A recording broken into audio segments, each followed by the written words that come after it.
for everyone that's sticking around from Bald Bearded Builder. We're going to talk about ACID 2.0 today, right, Michael? That is correct. You Awesome. might be Well, familiar with the old one. This one is brand I haven't heard ACID in a very long time, so I'm looking very forward to this talk. Michael, I'm just going to turn it over to you. So hello, everyone out there on Twitch land. Welcome. If you're not following me already, give me a follow. Michael is on Twitch as well. So here in a moment, I'll drop his link in the chat. Drew is not on Twitch What's yet. up with that?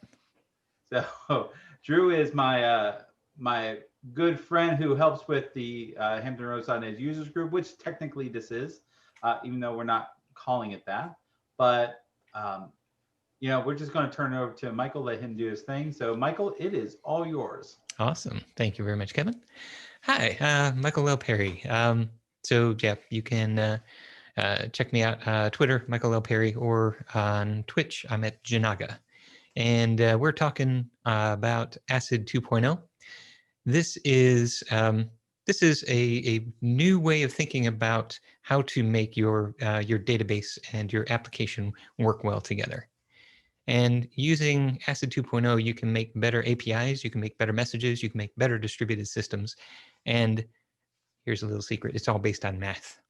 So if, like me, you're a math nerd, you're absolutely going to love this. If you're not a math nerd, that's fine, stick around. We've got some awesome demos. And we're going to show how ACID 2.0 can be put to work with your applications. So you might be familiar with ACID 1.0, I guess we can call it now. This is the atomic, consistent, isolated, and durable properties of a database transaction. And these are things that the database promises to deliver to your application. It promises that it's going to be atomic. If you make a change within a transaction and then the next thing fails, it's going to roll that back. So it's all or nothing. It's going to be consistent, which means that whatever promises your application makes, like if you debit one account, you're going to credit another, so the money is not created or destroyed, that kind of promise. Consistent is the promise that the database gives you, that if you're using transactions around those things, you can keep those promises. Isolated means that if you're doing something in one transaction, somebody else is doing something in a different transaction, you're not going to see their changes and they're not going to see yours. So you can do stuff in isolation. And then you've got durable. That's the big one. I mean, if you commit your transaction, it's saved. You're not going to come back later and find your work's not there. Database wouldn't be all that useful if it wasn't durable. And so these are the promises that we're used to our database giving us. And for a long time, these were just fantastic promises to have out of the box. I mean, how can you possibly build an application without ACID? But then we have distributed systems, and we've got data living in multiple databases. And now we want to have our ACID transactions across databases. How are we going to do that? It turns out it's a really hard problem. And as it also turns out, we've got really smart people who were working on this problem. One such person, Pat Helland, he helped Microsoft to construct their distributed transaction coordinator. And yes, I know if you've used the DTC, you probably aren't thinking, hey, that's a wonderful piece of technology. Honestly, it's solving a really hard problem. The fact that it works as well as it does is absolutely amazing. And this math paper right here, building on Quicksand, is what Pat Helland wrote after getting DTC working. This is an actual diagram from the paper. This is really what DTC is doing under the covers, all these messages going back and forth, writing the logs, checking, make sure that things got written in order to guarantee the ACID promises across multiple databases. And it's really difficult stuff to get right. And pretty expensive too, if you think about it. Basically, while it's doing all of this, it has to make sure that that transaction is isolated and nobody else can see that data. And so that means that there's going to be a lot of chatter before your application becomes visible to anybody, and that time and that that CPU, that's going to be some expense that you're going to have to incur. And so in this paper, Pat Helland said, you know what? You don't have to have ACID transactions. You can write applications that work better with the database if you, in your application, follow a few rules. And so he wrote those rules down, and he named them ACID 2.0. Yes, so ACID 2.0 is a set of rules that your application upholds in order to make things a lot easier for the database. And so those rules are associative, commutative, idempotent, distributed. Hey, they spell acid, but they're different properties than the ones that the database was giving us. So you might recognize some of these as math terms. So associative, you can put parentheses around any part of an addition problem, and you'll still get the same answer. So associative means you can group your operations, and you'll still have the same outcome. Commutative, you might be familiar with the plus, the commutative property of addition. A plus B is equal to B plus A. If your operations commute, if you can do them in a different order and they come up with the same results, then that's an important feature of ACID 2.0.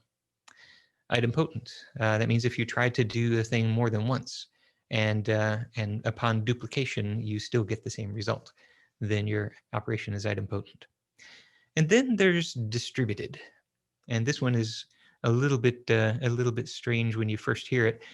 No matter where your operation takes place, it produces the same result. Seems like, yeah, that's a gimme. I'm writing code and just, I'm deploying it to different places. The code's going to do the same thing no matter where it's deployed.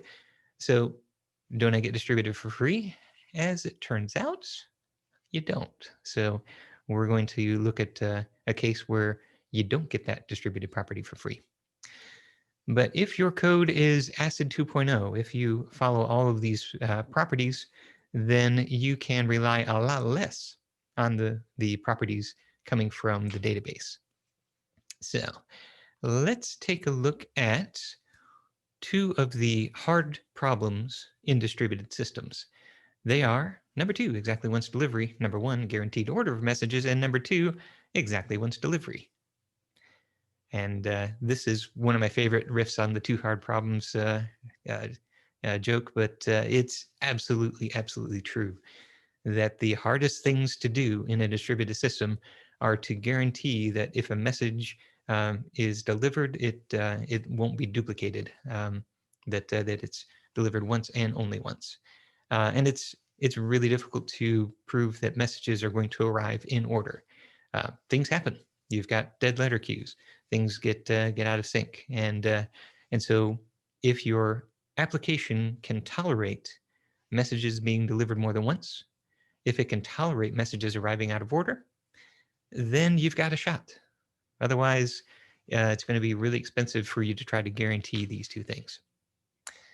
So let's break these two promises down. What does it mean for you to tolerate exactly once delivery, or for you to tolerate things that are not exactly once delivery, or to tolerate things that are out of order? So if you're going to tolerate duplicates, then your application is idempotent.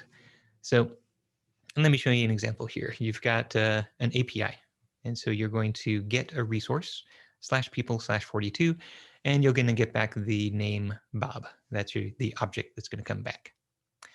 Now, if you were to put to that same URL name Robert, now you've just changed the resource to name Robert. Now you put to /people/42 that same object.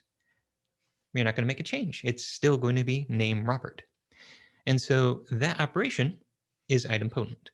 And in fact, if you study any of the HTTP verbs, you'll see that puts and deletes are guaranteed to be idempotent.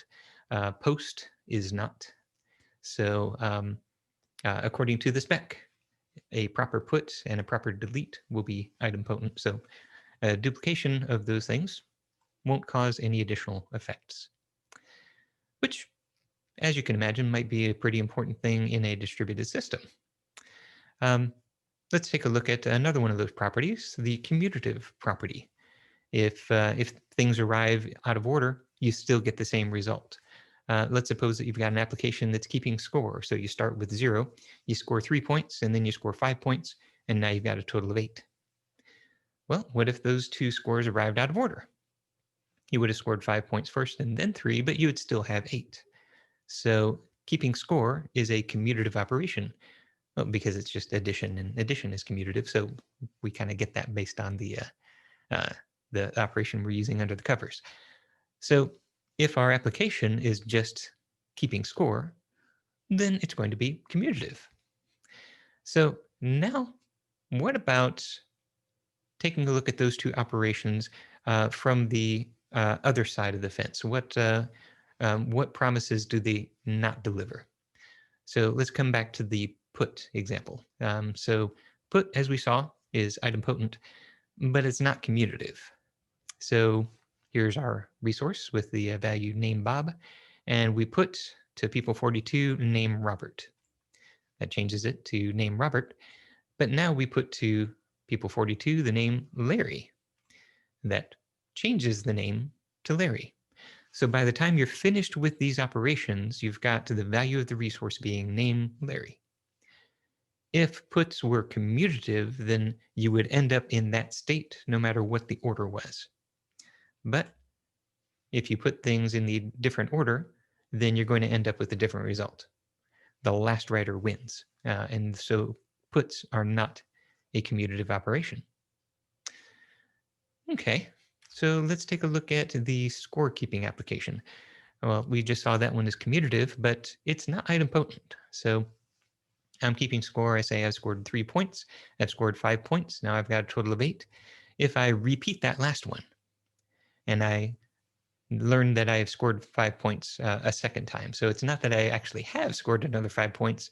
I just learned about it a second time. I received that message twice. Well, an implementation of just adding the scores will give you a score of 13. So that operation, while it's commutative, it's not idempotent. So in order to really solve the problems of number 2, once and only once delivery, number 1, out of order messages, and number 2, once and only once delivery, you have to be both commutative and idempotent. Otherwise, you can't tolerate both of those failure scenarios. So, okay, what about the associative property? Let's suppose that we've got an application that is adding up a whole bunch of transactions. So it's rolling things up in a reporting database, and we receive these transactions in batch. If I were to match the first 3 transactions and write that to my reporting database, and then I receive the next batch of 2 transactions, now I put the parentheses in a different place. If instead I were to receive the first 2 and then the following 3, I should get the same answer, even though I received different batches. The batches had different sets of the transactions in them. When I'm finished, same set of transactions, just put the parentheses in a different place. I should be able to run the report and get the same output. If I run a report and get a different number after having batched it a different way, you can imagine your boss might not be very happy about that. He might not trust your application anymore. So definitely want your apps to be associative. And then finally, we've got that. But before we get to the final one, if you just take these 3, okay, this is really where it gets really mathy and geeky. So, bear with me. I absolutely love this. If you just take these 3, then you get a mathematical object called a semilattice. And it might sound like mathematicians are just making up weird words. Once you see this visualization, I think you'll see why it's called a semilattice. So we've got some operation. We're just going to call it the hat operation. And that operation is idempotent. So that means that if I were to apply that operation to an object itself, it wouldn't change the object. So this is like having received the same event twice. It's as if I had received it once. You can kind of think of the equation that way. So So you've got idempotent operations defined that way. Commutative operations, x hat y is equal to y hat x. And associative operations, you can put the parentheses anywhere you want to, and you'll get the same result. So let's now visualize our space of possible states. So imagine you can write one single variable, and it represents the state of your database, everything that's in there. Okay, that's a big value. It's many dimensional, but we can just give it a single value, just call that state of the database x. Okay, so we're going to put x in that space of possible states that your database could be in, and now this cone right here, shining out above x, this is the future light cone, if you will, of that state. So any operation you could perform on your application from that point forward is going to end up somewhere inside of this cone. Now, I call it a future light cone for you physics geeks out there. That's basically when an event happens in space-time, so certain point in space, certain point in time, you can extend a sphere from that point in space-time, running out at the speed of light. And every event inside of that ever-expanding sphere, and if you were to now plot it, it would be an expanding cone. Every event in that space is now something that could have been influenced, something that could have been reached from that event. Anything outside that event could have no possible influence. You know, the sun could go supernova right now. We wouldn't know it for 8 minutes because we are 8 minutes outside of that future light cone of the sun. So this is the future light cone of your application. Every possible state that you could evolve to after X is in this cone. So let's talk about what it means for an operation to be idempotent. That means that you're starting at X, and now you're applying the operation to X itself. You're going to stay right there at the vertex. So you can kind of think of the idempotent property as falling down to that well. You're sticking at that vertex. Now, the commutative operation means that if you've got state y and you apply an operation that combines those two, then you're going to end up at x hat y. You're going to end up at that intersection. Now, it doesn't matter if you started at x and applied y or started at y and applied x, you're going to end up at the same place. So that's kind of that's what we mean by a commutative operation. And then associativity. Let's say that we've got x and we've got y and we've got z.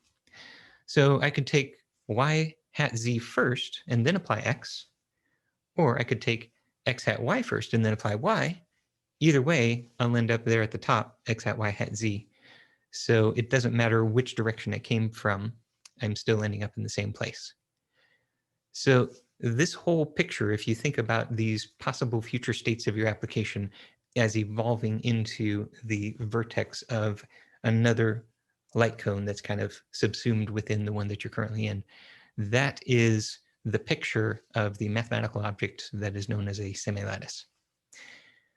And why is this important? It's just me geeking out about math. No, it's because if you can follow these principles, if you can follow these properties, then you have a property known as eventual consistency. You can converge no matter where things are. Once they merge their states, they're going to find that least upper bound. They're going to find that place where everything comes together. This is how eventual consistency works.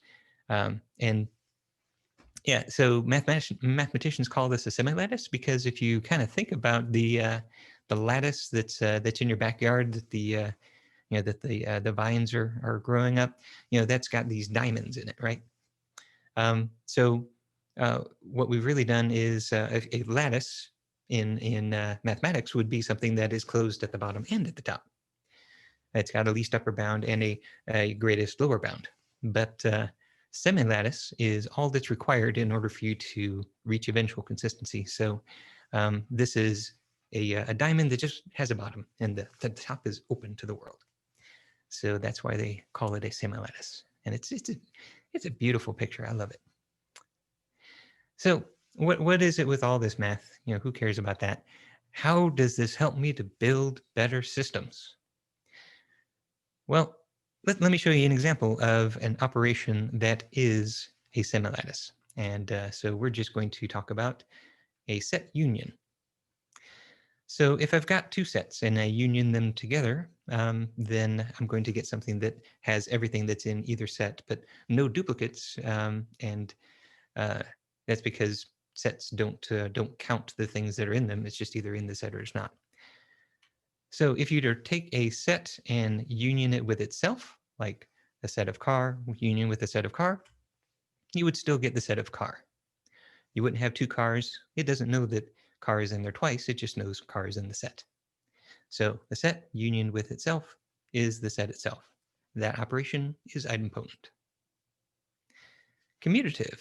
You take car union bicycle, and you'll get the set car bicycle. You take bicycle union car, you'll get the same set, car bicycle. It's because sets don't know what order the objects are in. It doesn't order things, it just contains them. They're just either in the set or they're not. So you've got idempotent and commutative properties of sets. What about associativity? So if you were to take car and union that with bicycle train, you would get car bicycle train. Or you could take car bicycle, union that with train, and you would still get car bicycle train. It doesn't matter the order in which you union things or the way in which they're grouped. You still get the set that has all of those things. So using this concept of set unions, you can achieve idempotent, commutative, and associative properties from your systems. So what does that mean from the perspective of an application database? Well, let's suppose that you could only union objects into your database. Let's think about what operations you could perform in the database. You've got select, update, delete, and insert. Select doesn't change the database. Update, that's not a set union. You're taking something out and replacing it with something new. And delete, you're just taking something out. So union doesn't allow either update or delete, but union allows insert. You've got a database that has one row and then you insert another row. It's the same thing as if you'd had a database with this other row and inserted the first one. It's a set union between those databases. So an insert-only database is a set union, and that gives you idempotent, commutative, and associative properties. That is a great clue on how we can build good distributed systems. So speaking of distributed, we've talked here about three of the ACID 2.0 properties, associative, commutative, idempotent. What about the D? Well, that's distributed.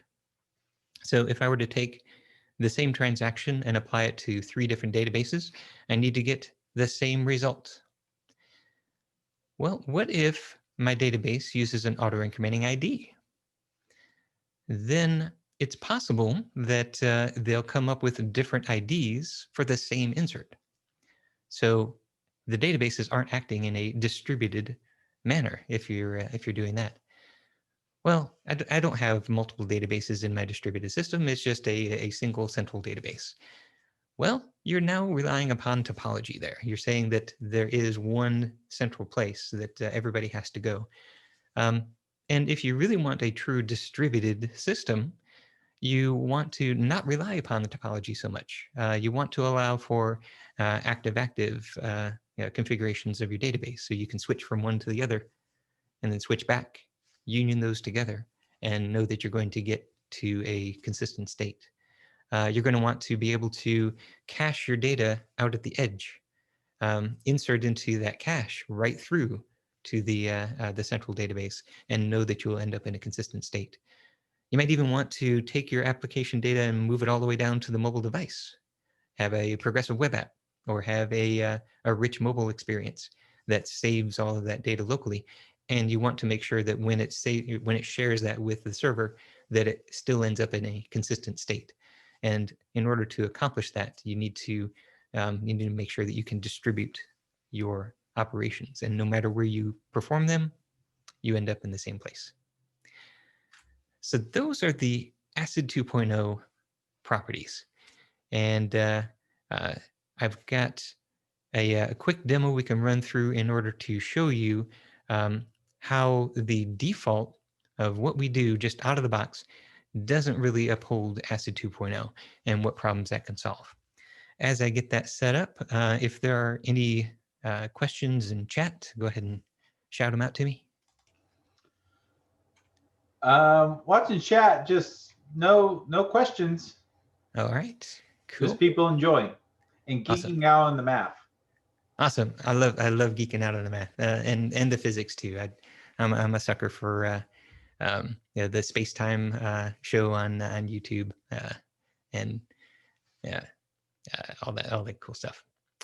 So what I'm going to do now is just going to start a brand new project. So we are going to say, what do you get by default out of the box when you start a new project in Visual Studio? So we're going to say, here's our ASP.NET Core web application and default out of the box app.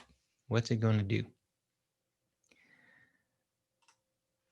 So we want to create a really simple MVVM application. Yeah, we don't need authorization. So yeah, we're good with that. What we are going to get is something now that can support pretty simple web operations. And in fact, it's got a controller in there that's going to do quick stuff on showing us a web page and all that fun stuff. So just get that guy started. And here it comes. We have our welcome page, default out of the box app. Yep, nice and simple. So now what happens if I were to want to add a new controller to this? So let's say here's my new controller, and I want to just go whole hog. Give me an MVC controller with views. Let's use some entity framework. Let's just get this thing all data bound up. And so here I want to keep track of user group meetings. So this is my user group meeting model class. I'm going to define a new data context class for this. So I'm going to call this, my default out of the box app context. Sure thing. And oh, actually, I need to have this model to start with, don't I? Let me go ahead and create that model first. So there's my new class, and I'm going to say this is a user group meeting.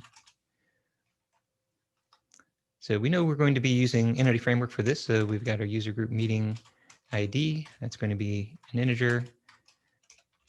And we'll have get set. So now we've got our primary key.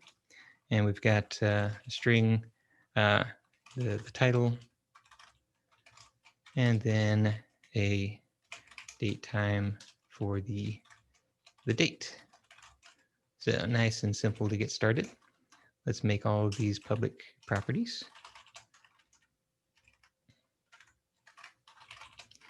So we have just created our model. Okay, now let's go ahead and create our controller so that we can edit those things. So now let's go back to create a new controller. This is our MVC controller.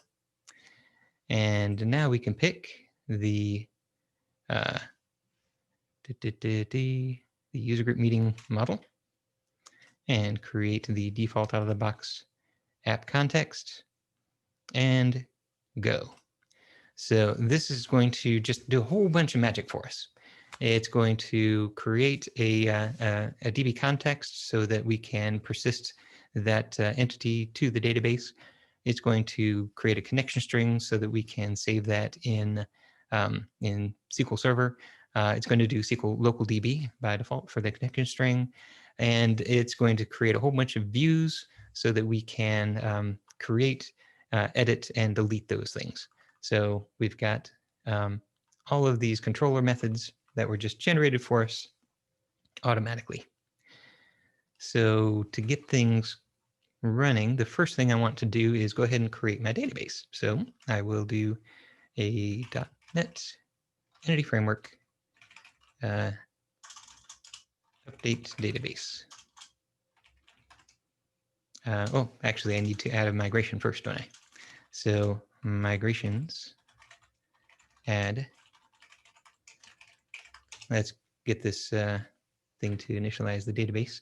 And if I'm actually in my project when I do that, it will find it and it'll say, yep, I'm going to add a migration to your project. There we go. We got a migration that will set up that table. And now, .NET EF update database. So this creates a database for me. I can persist those if I can type database update.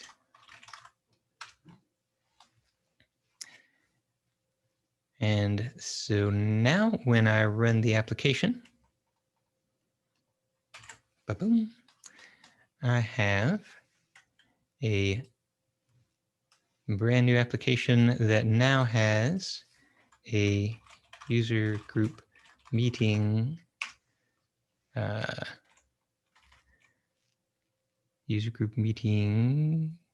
controller. I used the plural. User group meetings. There we go. So now I can see the list of meetings. I can create a new one. So ACID 2.0, that's happening. Oh, right now. Awesome. Create that. It's in there. I can view the details. I can edit it. And I can delete it. Are you sure you want to delete it? Yeah, let's go ahead and delete it. Oh, no. So, hey, it's magic. It did a whole bunch of stuff for us. One of the things that it did for us is it created a create mechanism. So here we're visualizing it as if it were a person that we're creating, but here we're going to create a user group meeting. So let's suppose I'm on my application. Maybe it's a mobile app. I'm using it from my mobile phone, and I post to /people. I post in order to create a person.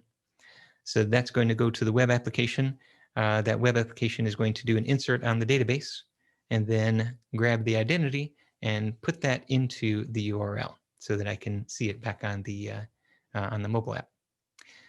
So while it's doing that, it doesn't know the identity of the object that it's about to create. It has to sit there and wait for that to come back. And then it says, oh, that's people/42. Okay, now I can add it to the list with that ID. I can navigate to the details of it. So now I know what to do, but until then, it's got to wait. So this operation, post, it doesn't satisfy all of the ACID 2.0 properties. And we talked about post when we talked about put and delete.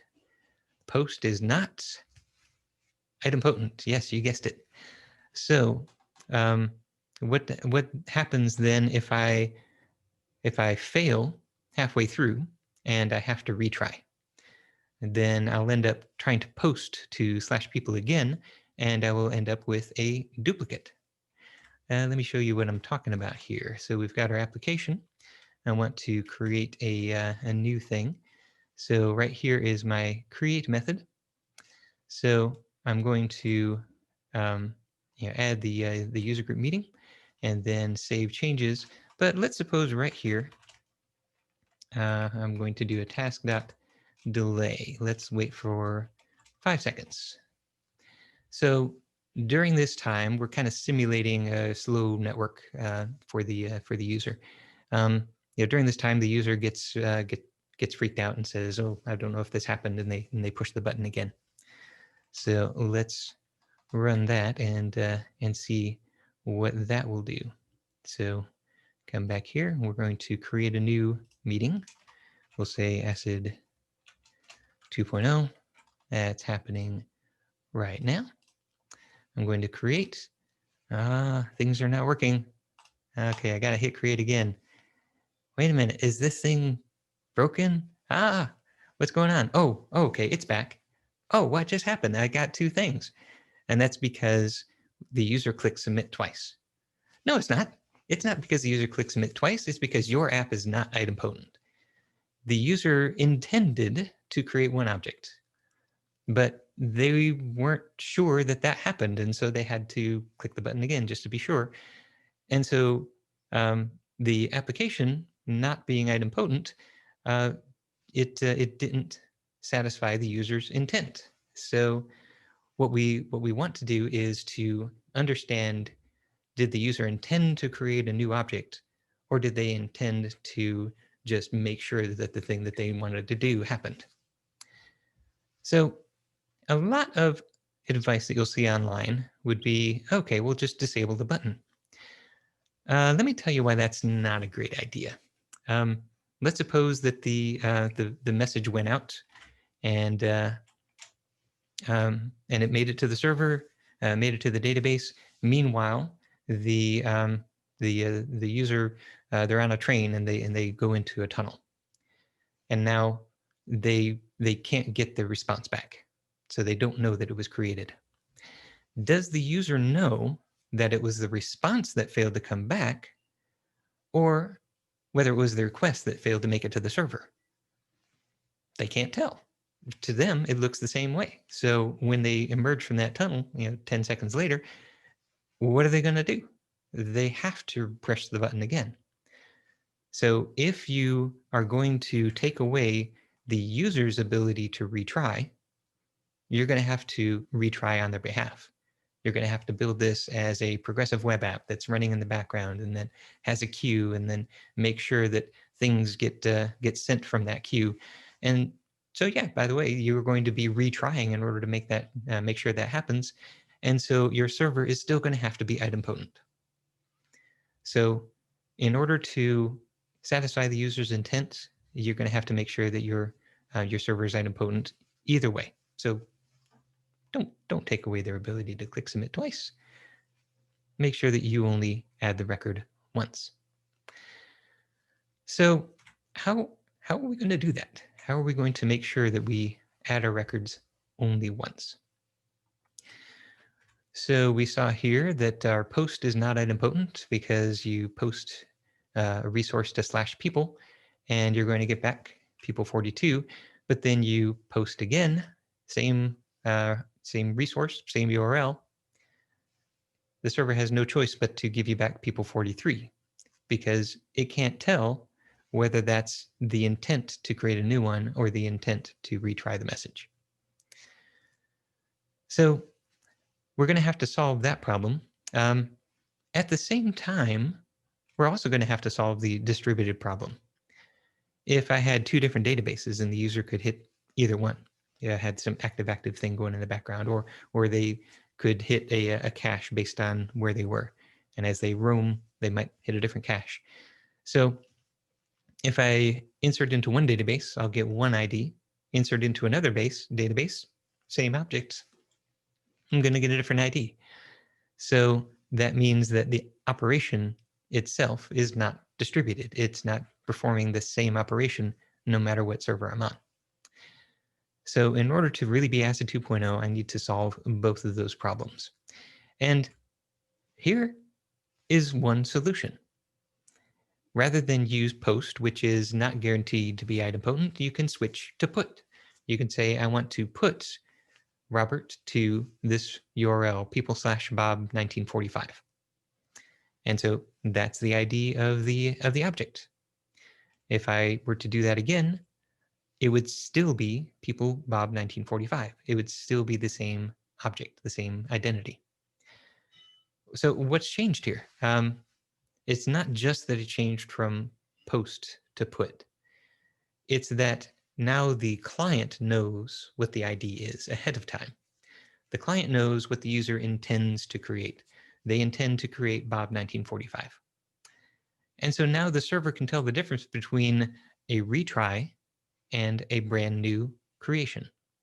So if I see people Bob 1945 a second time, I can see, oh, it's already in my database. I don't need to do anything. But if I see Larry 1945, then I say, oh, okay, that's a different object. And so now I interpret that as a new insert. So you have to carry enough information with the request for the server to know whether it's a duplicate or whether it's actually intended to be a new insertion. And so this also satisfies the distributed property, because now we're taking that ID, we're moving it outside of the database. We're not waiting for the database to increment a number and use that as the ID. It still has the auto-incremented ID in there. We have to use those for foreign keys. But the identity that we use outside of that database is always this one supplied here, Bob 1945. And if we do that, then we're also distributed, because every database knows it by the same ID. They might have different internal auto-incrementing identifiers, but that's fine. Internally, all of their foreign keys are still consistent. It's just externally how they express that to the world. It's now the same identity. So how do we implement that? Well, I could try to refactor this code and get it into the right place, but we haven't got all night. So we will just flip over to Festify. And Festify is a sample application. You can find it up on my GitHub, github.com/Michael L. Perry. Just look for Festify. It's the one that I was working on late last night. And so if you take a look at the controller, we've got a controller for, well, let's just go ahead and run it first. Let's see this application in action before we do anything else. So we've got our venues. So Festify is a way that we can keep track of events. So concerts or stage shows. And so we've got different events that or different venues where events can take place. So Harrison Opera House, we can take a look at that. We've got the time zone that long. So keeping track of our venues. We can keep track of our acts, like Bella Fleck and the Fleckstones. They've been playing at various shows, and so now we can we can edit that. Enter the name or the image, or we can create new shows for them. So which venue? Hey, they're going to be coming to my neck of the woods, and they're going to be here to play a New Year's Eve party. That'll be awesome. So we've created that. They're now in that database, and so we've got this application. It's kind of fleshed out based on the starting point. But I've done some special little touches in this application in order to make sure that it is idempotent and commutative and associative and distributed and all that fun stuff. The first thing to notice is if I were to create a new act, let's just go ahead and create there we go, create an act. Now, if you notice up here, I need to slide this out of the way so I can see it better. If you notice up here, acts create, now it has a GUID, whereas before, default out of the box, if I am creating a new user group meeting, I just have meetings/create. So here, the client knows the GUID of the object that it's about to create ahead of time. So let me show you there. We've got F53. Let's go back to the list. Create act again. Oh, 991. Oh, back to list. Create act again. 23E. So there's a brand new GUID every time I press that button. And so what that means, if I come in here and inside of my act controller, so I'm going to go into acts, and I've got my act controller. By the way, everything related to acts in one folder, everything related to venues in another folder. If you haven't had Jimmy Bogart come and show you about vertical slice architecture, cool stuff. But here we have create. So this one, you're going to navigate to create. If you don't supply a GUID, it's going to give you a brand new one and send you back. And now this is create with the GUID, and that's going to render the view. So here's the post to create. Let's do the same thing here. I'm going to await task.delay 5 seconds and run that. So now I'm going to go into acts and create an act. So let's get Gabriel Iglesias to come hang out with us. See, do I have my Fluffy in here somewhere? Come on, Fluffy. Ah. Okay. Well, I guess we don't actually need Gabriel's picture. Let's just grab a photo. Well, maybe we don't even need a photo. Okay, so I'm going to create that. We're waiting 5 seconds. Oh, don't know if it's happening. I'm going to go ahead and click it again. You know what? I'm really not sure. I'm going to click it again. This thing is just broken. Oh, wait a minute. No, there it is. It came back. It only created one new show. And it was able to do that because it knew ahead of time the idea of the show that it was trying to create. If you take a look at the code right here, we can see exactly how it's doing that. So in comes the ID, as opposed to, by default, create doesn't take the ID. Create's going to generate the ID in the default template, but here we've modified it so now create takes the ID. And then we go ahead and create that, set the act good. We're going to call save act. And this is going to get or insert the act. What does that mean? So get or insert. It first checks to see in my act table, does there exist an object with this ID? If not, let's go ahead and add it. But if so, we're going to return it. So I'm going to get the existing object or insert it if it's not already there. You might be familiar with a pattern called insert or update. So that's a pattern where you're not sure if this object is in there, but if it's not, go ahead and insert it. And if it is, modify its record, or modify that record in order to match this thing, and then I'm sending in. So this is a variation on that, where it's not insert or update, it's get the existing one or insert it if it's not there. And the reason is that this object that I'm inserting is immutable. I'm never going to come back and change it. Oh, why is that? Well, if you take a look at what the act has, there's the GUID, the ID by which the client knows it. And there's the internal ID, the one that's generated by the database. No other properties. It just has these navigation properties, the description, like the modifier date, the title, the image. That's all in a different table. This other table is also immutable. You just insert new versions of the description as you go. And so that immutable record is what allows you to do this get or insert pattern. Here's the alternate key. Does it exist? If not, insert it. Either way, give it back to me. And so that allows save act to be idempotent. Now, the next thing that it's doing here is checking to see if the description needs to be modified, and if so, it inserts a brand new description. But we can get into that in a bit more detail later. The important thing is that we are inserting or updating, which means that the second and the third and the fourth time through with this same ID, it's not going to insert a new record. And our application will be idempotent. So that's how we are solving the idempotent and the distributed properties for our APIs. What about for our messages?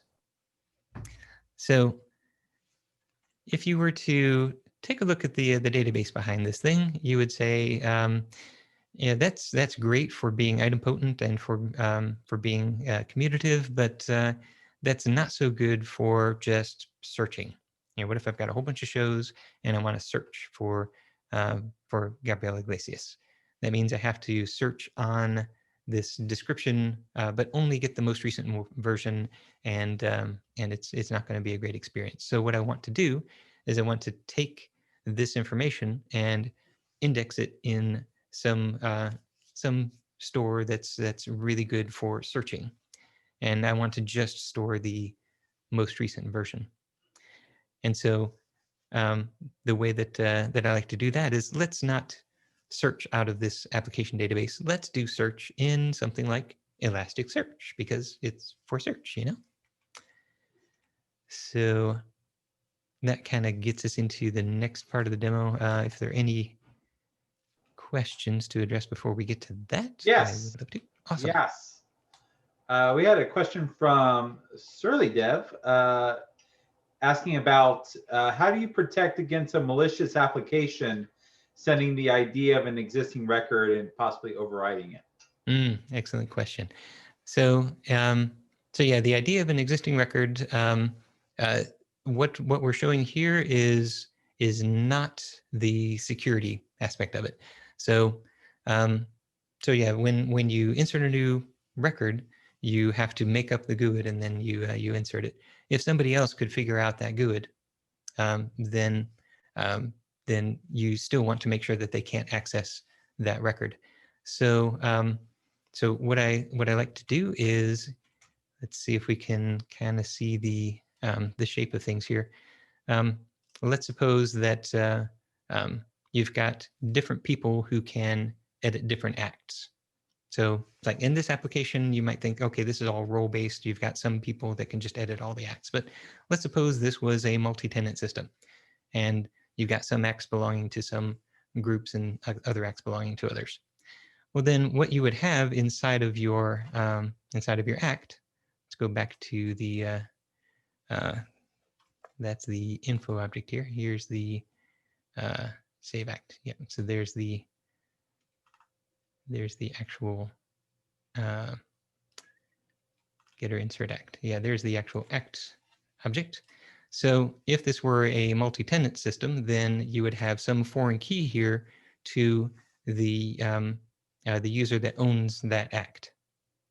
So so now if you see an insert, there's an extra piece of logic that you need to put in here. So you're going to get or insert that act. In order to insert it, you need to know the user. So you specify the user that's trying to do that. And you grab that from your context. And now you put that check in here. If it exists, but it was created by a different user, then you reject it right here. So you're building the security into the data model itself. You know who owns what, and that is how you can keep people from messing with other people's stuff. Yeah, good question. Yes, always have to keep security top of mind. Yeah, definitely. And there was one more question that just came in was, could you talk about the pros and cons of forcing everything to be with the put and using pre-generated IDs versus maybe doing something like a post plus a nonce to avoid duplicates? Yeah. Yeah, so nonce, a number used once, that is a common mechanism for making sure that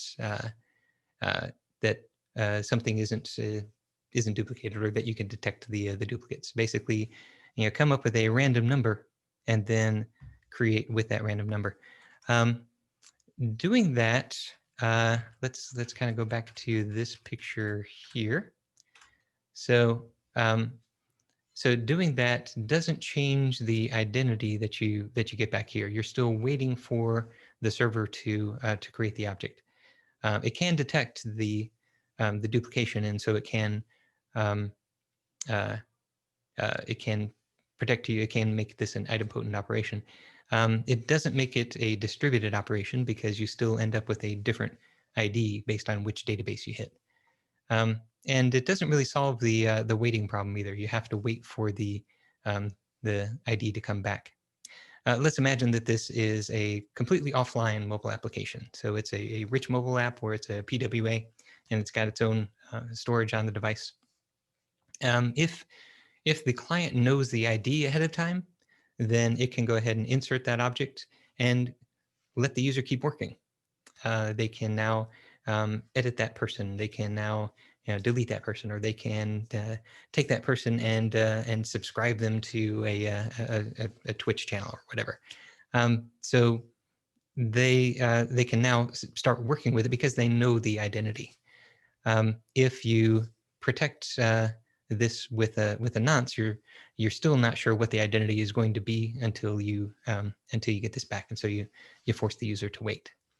So so yeah, nonce solves part of the problem, doesn't solve the whole problem. Knowing the identity ahead of time solves the whole problem. Okay.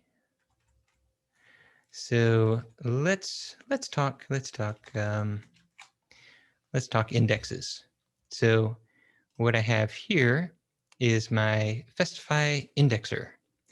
So I want to know anytime a show is added, so that I can index it in my repository. If I take a look at my Elasticsearch indexer right here, indexing the show means that I'm going to right here, I'm going to just take that show added message and put that into Elasticsearch. Let me make sure that I've got everything running, and I should be able to bring up localhost 9200 /shows/search, and using pretty, I should be able to, let's see, Mr. Tucker. Oh, okay, here we go. Yeah, he's now running. There we go. Start him up. Yeah, so Busy Cartwright is now running Elasticsearch. Vibrant Wozniak, I love that name. I'm gonna keep that container around forever just so I can have that name. So that is running RabbitMQ. So now, there we go. So there is a show that I've indexed earlier, and so it has all the information about the show that's going to be taking place at the American Airlines Center, and so we know that this is going to be acoustic magic, and so it's kind of broken down all the information about the venue and the act and the show itself when that starts. So one of the ways that you might think about indexing things with Elasticsearch is you just take the things that you're going to search on, like the name and the city and latitude, longitude, and you just index those. You don't need to know modified date. You don't need to know when the description was last modified. And here you can see we've got a modified date for the time zone, when the time zone was last changed, when the location was last changed. The reason here is that these are separate tables. We've got a table just for the time zone of a venue. We've got another table just for the location of a venue. So now inserting into one of those tables captures the intent of the user. They intended to update that one piece of the information. And so that might have a different time zone than the other parts. And here is the GUID by which we know that that venue. We are using GUIDs in order to identify these things within our application, so that they can be known to the client before they're inserted, and then also to make them location independent, so they can be distributed. It's the same GUID no matter which database you go to. So we're keeping extra information about when things were modified, and the reason for that is that now at the target, I can look up the modified date. I can see, do I have a date that is earlier than the update that I'm trying to make? If so, let's make the update. If not, ignore it. The reason being that now you want your messages to be commutative. If you receive your first update, and then your second, then you're going to get earlier date, later date, and you will update it twice. That's fine. But if you receive second and then first, you'll receive the later date. The earlier date will be ignored, and you'll end up with the second version. And so you will end up in the same state. So you have to keep more information at the target than you might think. You have to keep all of that metadata, all the information about what it is that's happened in those objects. And by keeping that information, then you can be commutative. So let's since I did get this just barely working, I want to show it off because it's kind of awesome. Where is? Oh, it's right here. Yeah. So there is my my set of acts. I am going to spin up a new terminal here, and in here I'm going to go to the Festify indexer and run that. So this is my console application that is receiving messages via RabbitMQ anytime there is a new bit of information. So let's get to where I can see both of these on screen at the same time. And now I say, okay, I want to go here, go into my details. Let's create a show, and let's say that Gabriel Iglesias is coming to your town, and he's going to be there in a couple of weeks. So create, and now it has created the object in this database. It's also published a message that the indexer is subscribed to, and now it has indexed a show for Gabriel Iglesias. And if I take a look at Elasticsearch, now in addition to that one, I have Fluffy. Hey, he's coming to your town. So this is the database you want to search on, the data store you want to search on, and we're using publish subscribe in order to keep it up to date, synchronized with the system of record. And so this is how we're going to win back our consistency. We're not going to have consistency immediately.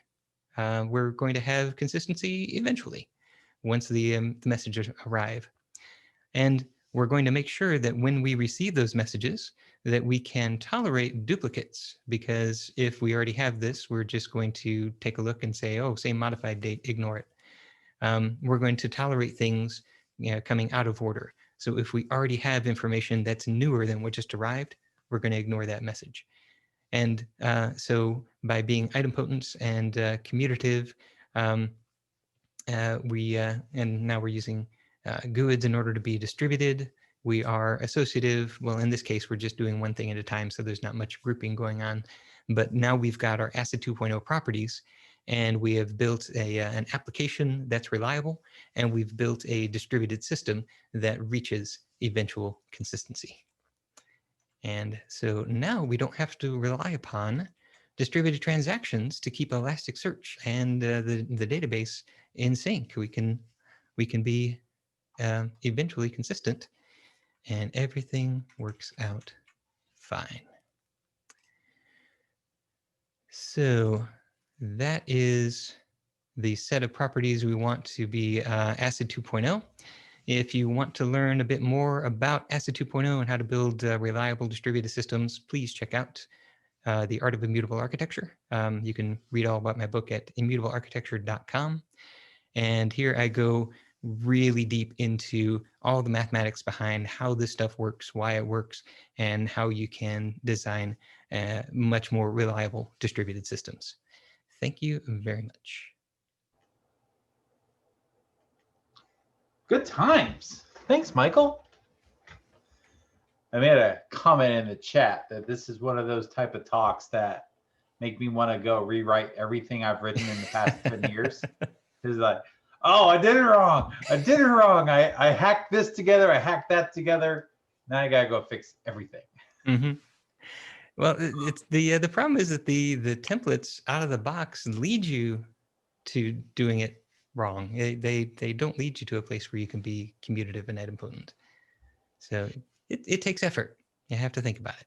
One of the kind of real world examples of this that I see all the time is if you ever create compose an email in Gmail or G Suite, within like 2 or 3 seconds, once you start typing in an email, you'll see up in the top, it gives your email your draft an ID. So I've never noticed that. as soon as, so let's say you were accidentally refresh, it would refresh, but then pull the email that you were working on, which is really useful. So it's, but I've thought about that in a lot of my applications, and then they go, oh, well, this is never going to happen.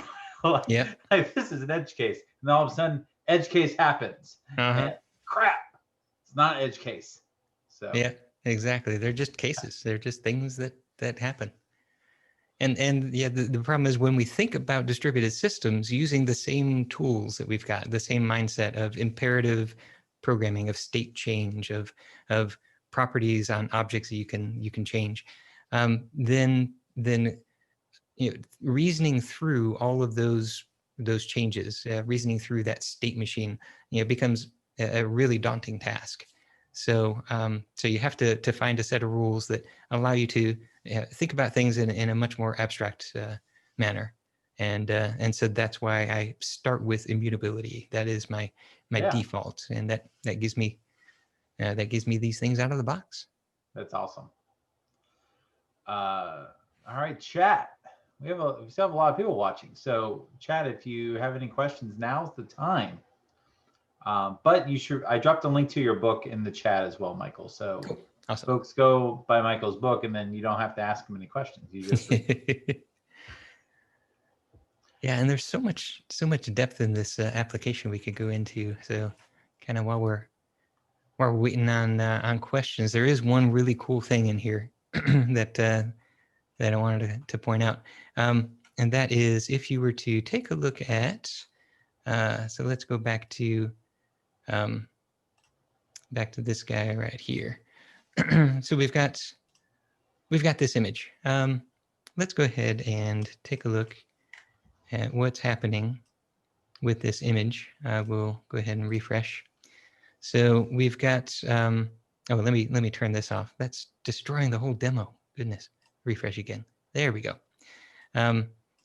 So here I've got my my PNG coming back, and we can see, hey, this is served out of memory cache.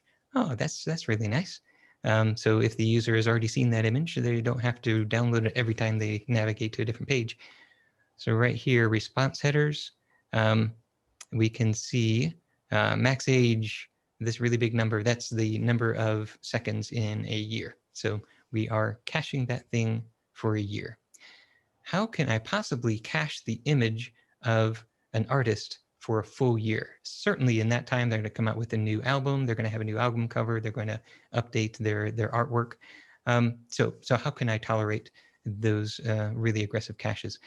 It's because right here, I'm not using the act ID. I'm not using the act name. I'm using a hash. This is the hash of the image. Mm-hmm. So that means that if you change the image, you're going to get a new hash, and you're going to get something else to cache in your browser. This is a pattern called content addressed storage, and it's another way to take advantage of immutability, because if the ID of an object is based on its content, now it's immutable. You can't change the content because that would change the identity. You would have a new object. So content address storage, great way to share images. So you just know, hey, I've already got this one, don't need to re-download it, and you can you can cache these things. You can put Nginx in front and let it do some caching. You can use a content delivery network, let it do some caching, push that out to the edge. So so this is a really awesome pattern. So I built that right into the application too. Quick question for me, because I might have missed it when you're showing the sample. When you're creating a new, let's say you're creating a new act and it generates that GUID, what happens if I change the GUID in the URL and just hit enter? So I give it my own Good question. GUID. Yeah, let's give that a shot. So yeah, I'm here, and so we'll go back to our list and create a new act. So now I don't like that one. I'm going to say, yeah, I like more 4s at the beginning, please. So 4, 4, 4, and then the big 4. We're going to go ahead and create that. And did I stop it? Oh, okay, no, there it is. So there's the big 4. Let's take a look at the details. Ooh, that is surprising. Oh. Did you not hit enter on the address bar? I know. Yeah, I didn't hit it on the address bar. Okay. Yeah. So let me go back to the list and let's try that again. So yeah, 2b6. I don't want to be 2b6. I want to be OB1.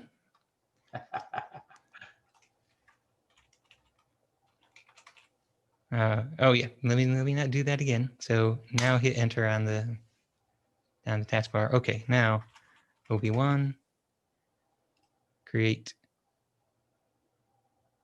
And so details OB1. So yes, okay. I do get to choose my own identity.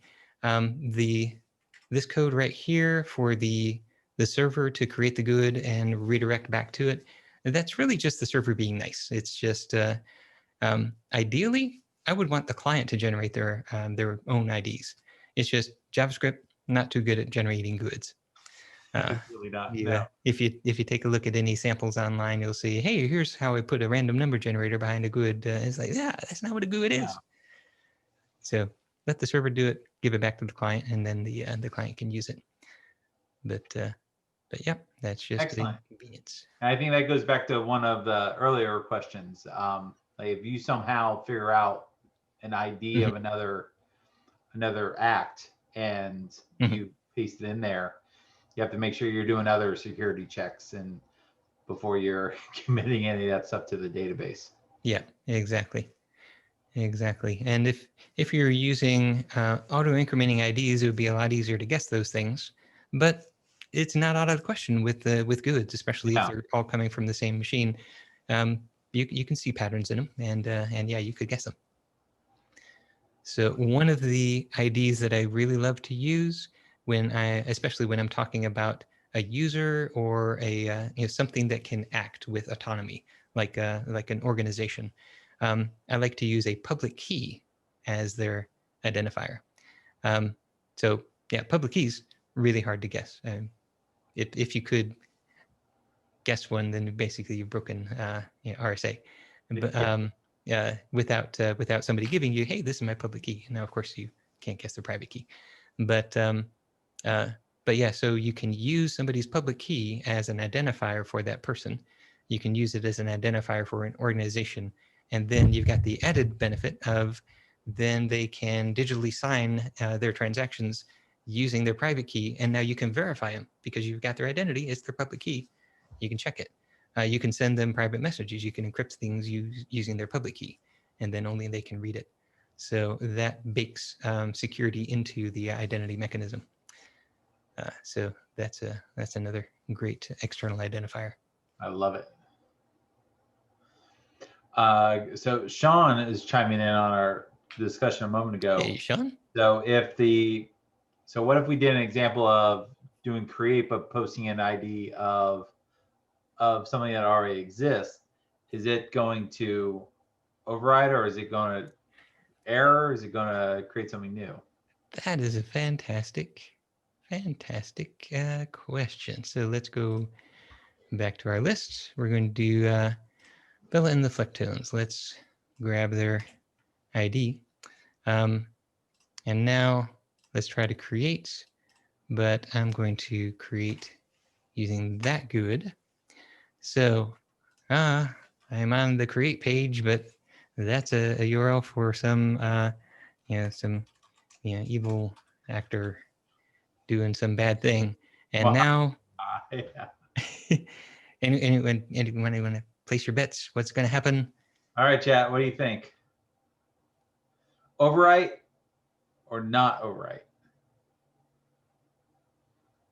Of course, I didn't show you my code, so Yeah, I don't remember what the code looks like. Oh, wow. that would be a little bit more fair if I actually showed you what the code is doing. Okay, so we're going to save the act. So getter insert. I think we can all agree it's going to look in the database, see the existing ones there. It's going to return that act. Now this is the important bit right here.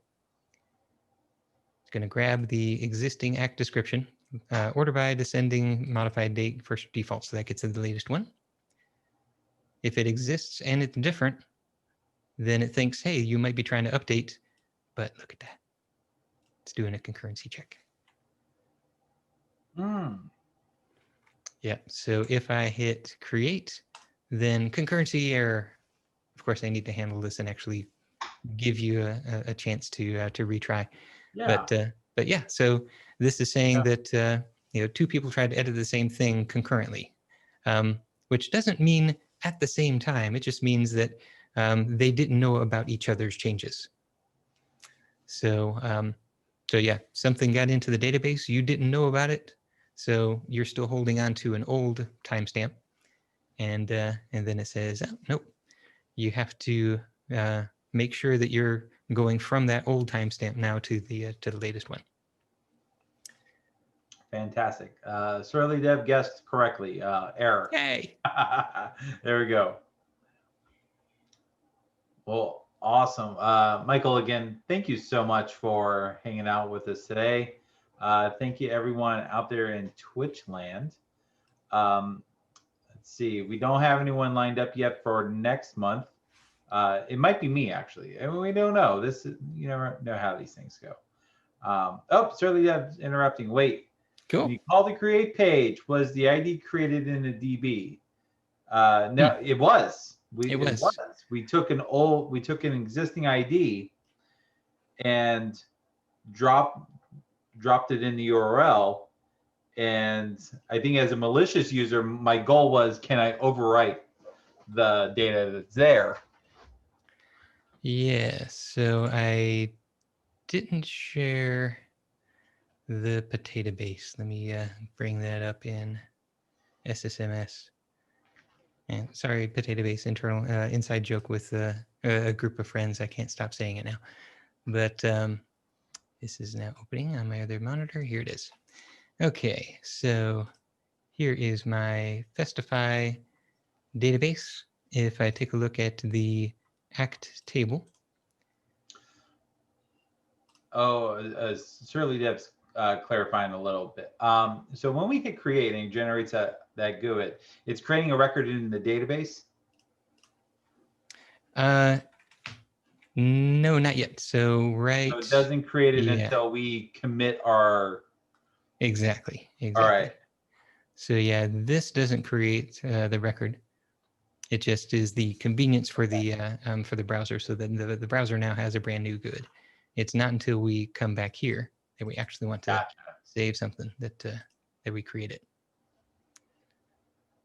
Which is a great example of command query responsibility segregation. This is all query side. You're just getting stuff. No changes happening. Post is all command side. And yeah, by the way, I'm using post and not put. Like I said, the verb doesn't matter. The fact that you're passing the ID is what really matters.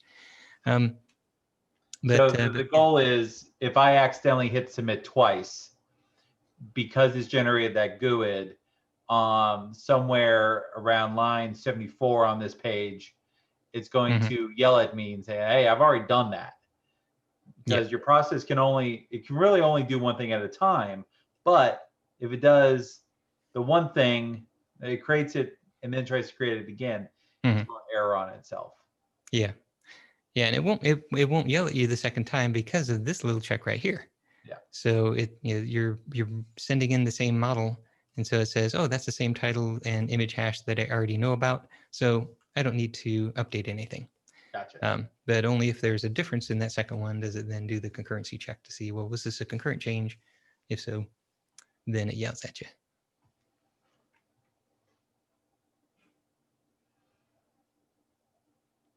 Cool. Very nice. Very nice indeed. Yeah, and actually, that's probably another pattern Right. to. Oh, I know what I'm doing. So. But Really right.